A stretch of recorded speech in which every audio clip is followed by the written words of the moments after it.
જય શ્રી કૃષ્ણ, જય દ્વારકાધીશ મિત્રો. આજે આપણે અધ્યાય 15નો 5મો શ્લોક સમજીશું.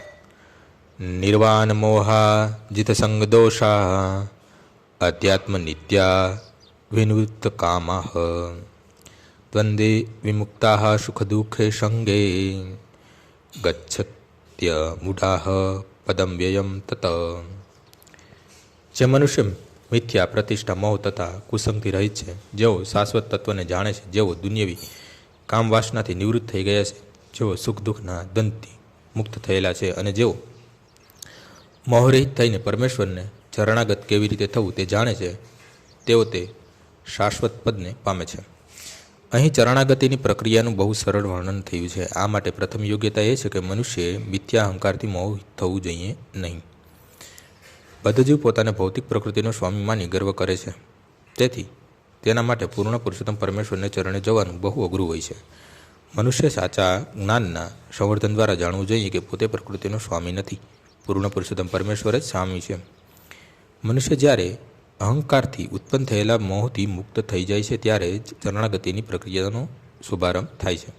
જે મનુષ્ય આ દુનિયામાં હંમેશા માન સન્માનની અપેક્ષા રાખે છે, તેના માટે પરમેશ્વરને ચરણાગત થવું અઘરું હોય છે. અહંકાર મોહને લીધે થાય છે, કારણ કે મનુષ્ય જો કે અહીં આવે છે, થોડા સમય માટે રહે છે અને પછી ચાલ્યા જાય છે, છતાં તે એવી મૂર્ખામી ભરી માન્યતા સેવે છે કે પોતે જ આ જગતનો સ્વામી છે.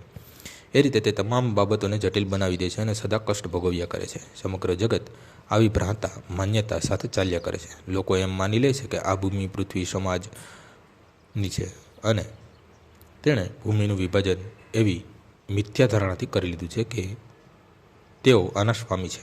આ મિથ્યા માન્યતામાંથી મનુષ્ય મુક્ત થવું જોઈએ.